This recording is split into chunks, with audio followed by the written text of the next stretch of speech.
What's going on, people? It is Michael Stewart-Isaacs. And Shemekka Ebony. And this is your next edition of Sunday Stacks. Let's get right into it. We are excited about today's episode because we're going to have what we call a free-for-all, which is we're still going to keep to a topic, but we're going to really dig deep into some of the subconscious positions that me and Miss Shemekka have in regards to a topic that I like to call, what are we doing, people? What are we doing? What's going on out there in the world today that we leave ourselves with so many distractions and so many different things that keep us off of our focus of our own lives and our families and our careers?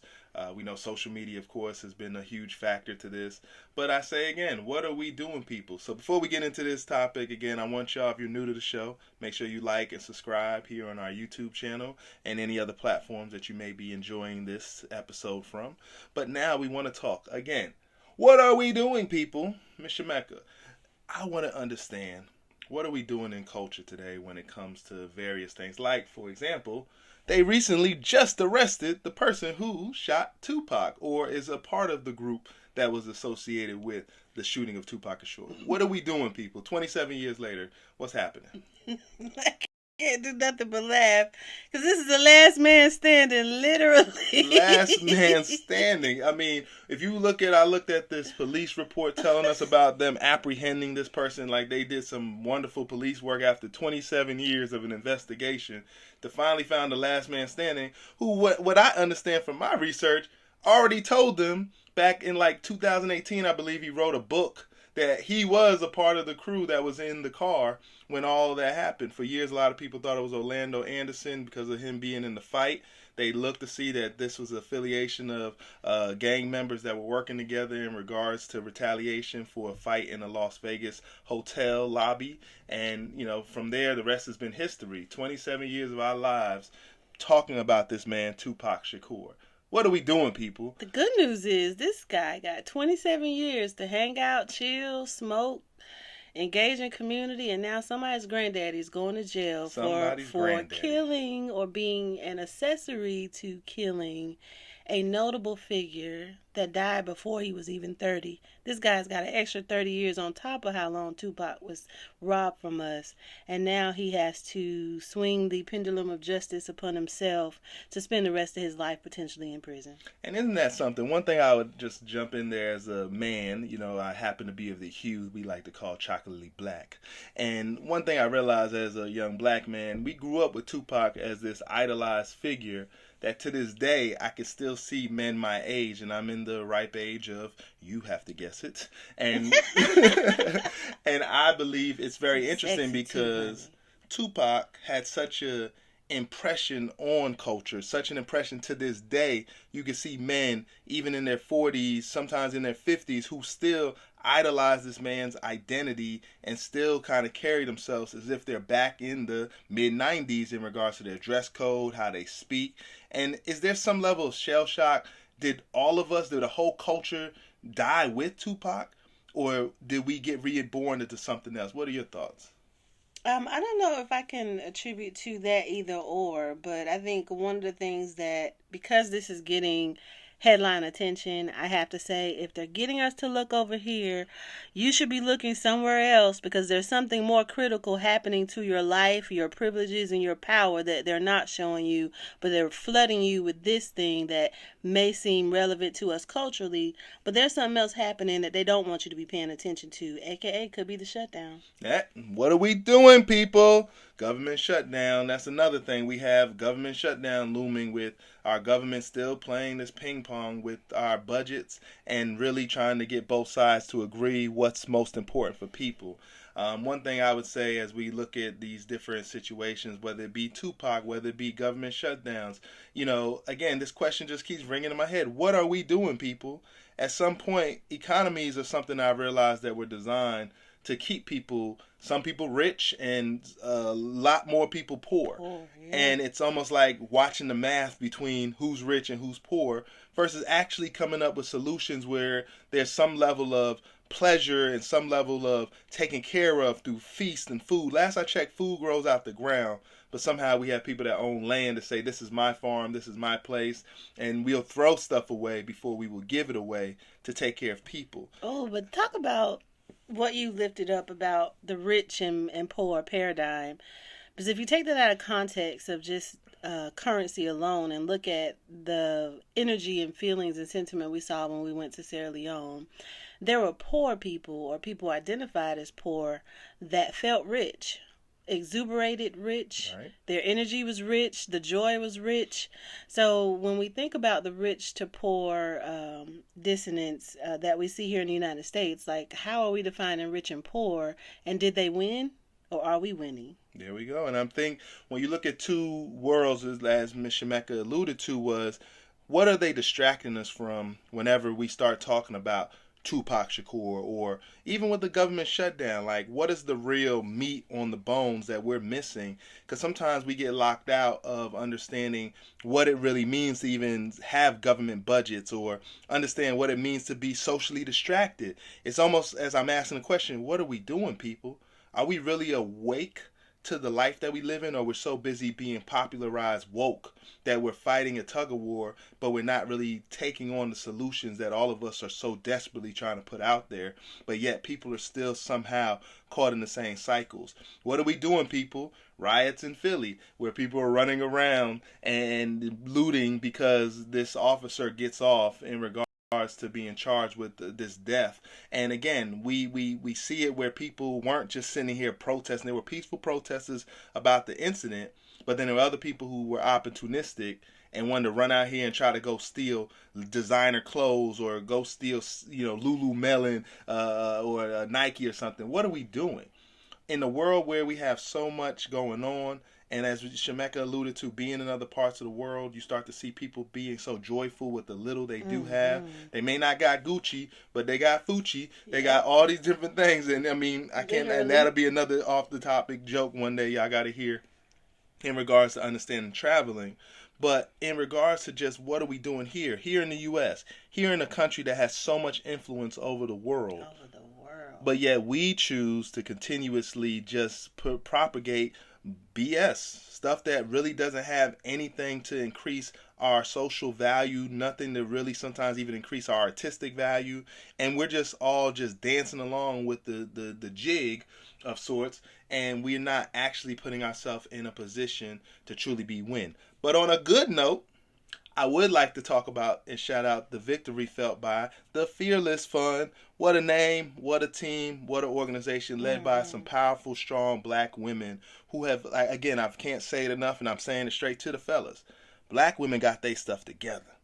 They working together. They coming up with their plans. They networking in different markets. They come together and meet, and they have retreats, and they enjoy each other. And we're still fighting over stuff like Tupac and who's the best rapper. But we are not organizing in ways that we can start to build our business enterprises, take care of our communities, provide for our children, father other children who still don't have fathers in their lives. We're still out here trying to get a nut. We still out here trying to do this. We still doing everything like little boys. And I'm talking to men who are 50 years old, men who are 40s, in their 40s, even in their 30s, still doing the stuff that isn't helping our communities, not helping their own pockets, and definitely not helping the maturity of our generations. And we have to change that. So my hat's off back to the Fearless Fund for what they're doing in venture capital, but ultimately what they're doing as an example of what it means when we work together and support one another. Absolutely. And what I would love for us to consider with what we saw is shout out to that judge that just threw the case out. Like, soon as it started, it was over. We're going to see other things come up like this to attack. And this is the time for us not to be afraid and not to cower, because that's what the expectation is. They think they can tap into a DNA that will have us hide and be quiet. But this is not the time nor the season. So be mindful. There will be more scenarios and cases like this. What are you doing to get yourself ready? How do you see yourself being impacted by this, and how can you get in front of it with solutions to block it? There we go. Like, I know a lot of us watching Coach Prime in this season and seeing a football game made up of quarters, made up of defenses and offenses, as well as special teams. Well, if you can't be my defense or my offense, please at least be my special team, right? Be the people that can jump in there and give me a game-changing play that can really change the tempo and the momentum, even when sometimes you may be down in the game. And right now, as a community, we're down in points. And we see people like Fearless Fund showing us how to, even when they were keeping their head down, making successful businesses, growing, they were attacked. And when they were attacked, the special teams came out. And we made sure that we supported what they needed to do to get the momentum as a community. And what we're saying now is we cannot lose this momentum. We cannot think that the enemy's attack is over. Let me explain something to you. When it comes to economies and money, when you get money, that means somebody else ain't getting the money that you have been going after. And when that person don't get money that they wanted from you, they're going to start to get retaliatory and start doing things. And we all know the statistics when it comes to African American businesses, especially when it comes to venture capital. We're getting less than 1%. We're getting less than 1% of 1% when it comes to us truly getting what we need to flourish and grow at a level of practitioner level of, being able to scale our businesses. We see people who can get so much more money for us, lose it all, drain all the swamps of their money and walk away with, these luxury jets and packs of money and then close their businesses down. But when we make one mistake or anything, we lose that opportunity. So when we see an organization like this doing it right, we got to step up, get behind it, and then we also have to be prepared for any future attacks that might come right behind it. So with that said, let's get to the real topic today that we're going to house all of what are we doing, people? And what I'm asking really is, are we still shucking and jiving out there? Shucking and jiving is an interesting term I heard recently that I thought applied to the circumstances that we're in right now. Whether I'm talking about the Tupac story that has a lot of generations always enthralled with the history, the phenomenal music he made, but it also has a lot of people in the generation still stuck in a time loop that they haven't matured and grew up since that time because we didn't get to see what Shakur would have become if he had more time to mature into his manhood. Remember, he was only 25 years old when he passed, so there was so much more he could contributed as a 50-something-year-old man, looking back at his mistakes and seeing what he's become. So if we got into that time loop and say that never happened, and we look at our culture, and we look at even the Transform to the Fearless Fund and other groups out there that are doing VC capital, investing in businesses, are we still out here shucking and driving? Are we still here feeling the threats of racism? Are we still here fighting versus our humanity versus our humilities? Like, what are we doing, people, when it comes to that? What's shucking and jiving mean to you, Miss Shemekka? So when I think about shucking and jiving, the first thing that comes to mind is what I grew up knowing it to be.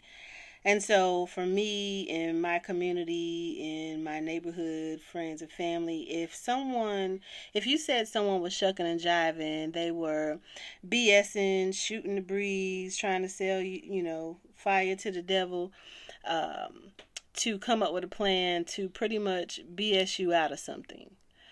When you look at the history of shucking and jiving, it was also a defense mechanism. When the master of slaves was angry or displeased, there would be someone in the slave community that would step up and kind of use shucking and jiving, have a joke, change the subject to change the energy of that anger. I believe that that's still in some of our DNA. And my thoughts is, what have we done with that energy? Because it's not about necessarily pleasing the master or the person that's going to cut you the check. It's about being authentic and being honest. And how much of us are being less authentic and shucking and jiving because we need to get an access or means of survival? How can we shift that so that we have the power and control that we are looking for and stand in being who we are? Woo! Woo! Man, when you hear that kind of, where I love how our goal is not to judge. Our goal is to present a prompt, just like your AI technology, right? But we're just going through all the different factors of it. And I love how you had a very concise way of seeing both sides of how we look at the word today, as well as the nature of how it was used in the past. And again, we all understand that we've been under this intense pressure in this experiment called the United States of America. But now we have a chance to be a part of its architecture, its new infrastructure. Hint, hint, wink, wink. Those bills are still out there. But all these different means towards being a part of the American fabric this day and this age.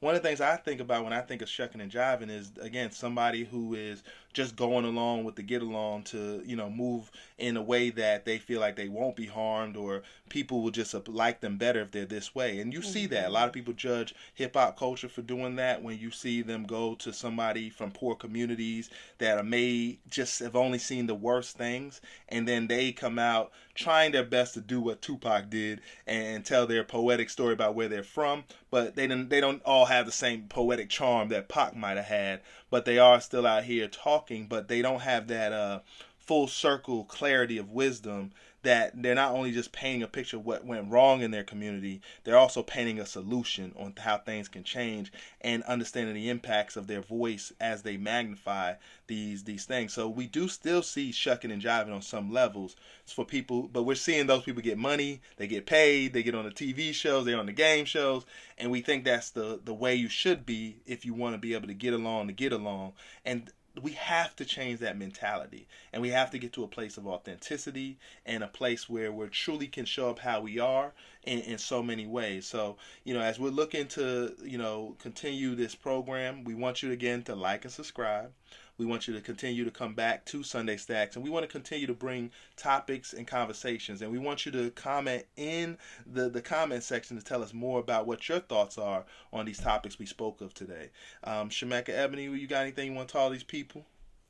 Yeah, when we look at, having the opportunity to share our reflections and our thoughts, we're introducing something new to some people that may have just stumbled upon this.